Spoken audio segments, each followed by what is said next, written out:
Hello everybody, today we'll be doing generate binary number between 1 through n using a queue. Given a positive number n, efficiently generates binary numbers between 1 through n and using a queue data structure in linear time. So everything's very specific.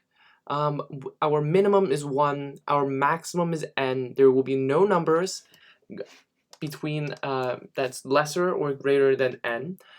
And we are supposed to generate binary numbers. So in terms of understanding, everything's been given to us properly, and we don't need to do any more.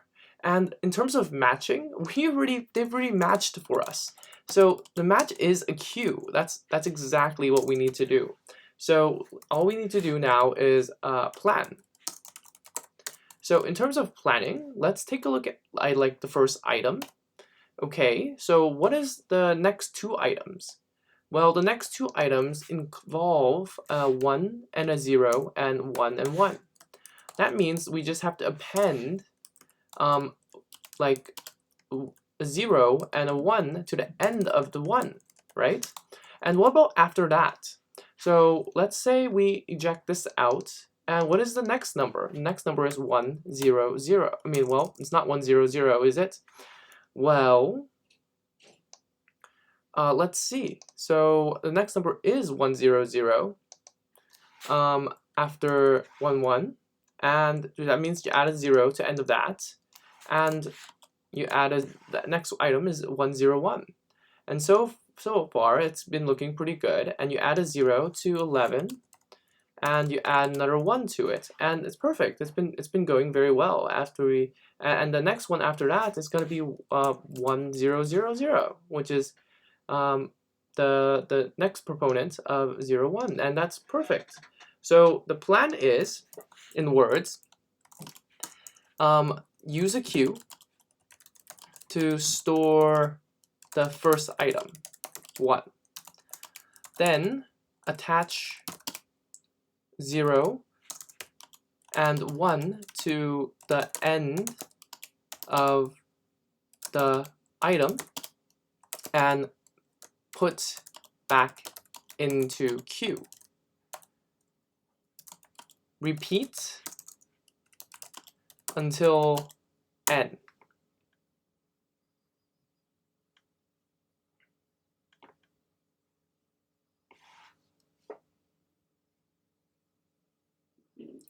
So it looks like from 1 through n, this is 16.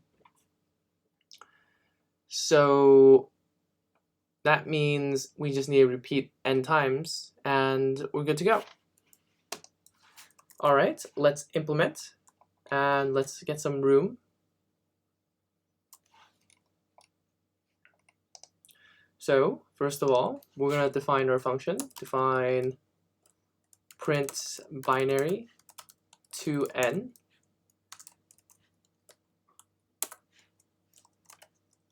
And we're going to just print. So it's just a print statement. So first things first, we need a queue. To do that, I think we should use a dequeue for more efficiency. It looks like we are able to do that. Great. So let's see what's next. So the next thing we need to do is insert an item into a queue. So queue dot is it append 1. That's our first item. So and then for in range n, so n times, we're going to make sure the queue dot pop left. So that looks like it worked properly. Okay, hopefully everything works out. Then our num. So then we need to next num1 is equal to num plus a 0 at the end, right?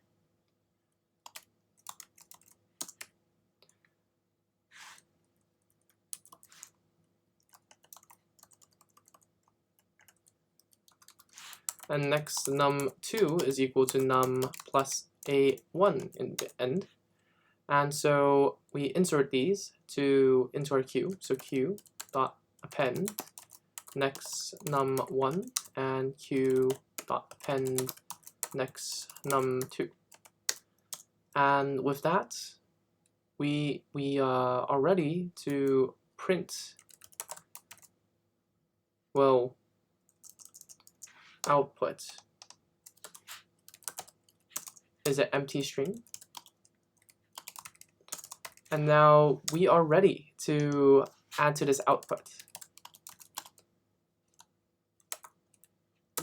Okay, with that, we are done with the output, and we can reprint the output at the end of our function.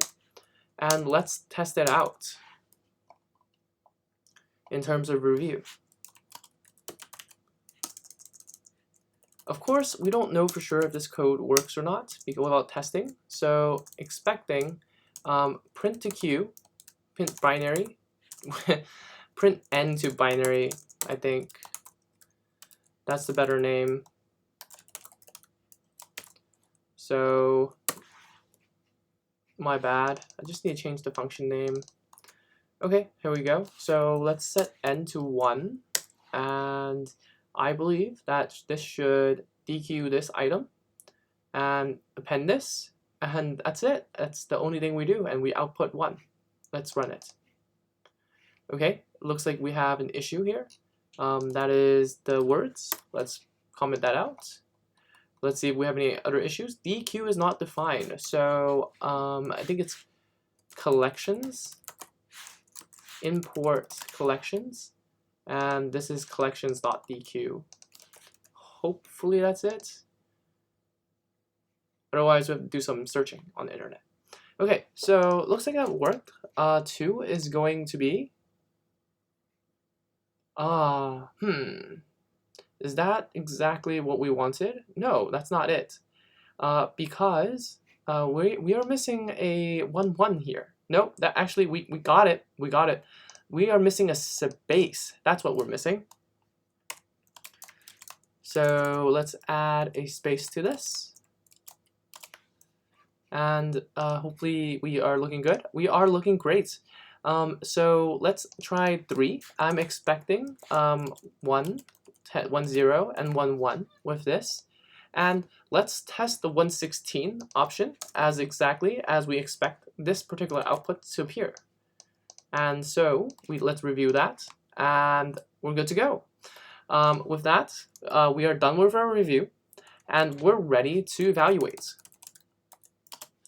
In our evaluation, what we see is the time complexity of O of n, because we have to run this operation n times to get all our items. And it will take O of n space because we do need a string to hold all those numbers. So with that, we have completed the problem, print n to binary. And if you enjoyed this video, like and subscribe. Want more videos, check the link in the description below. And that's it. I'll see you in the next one.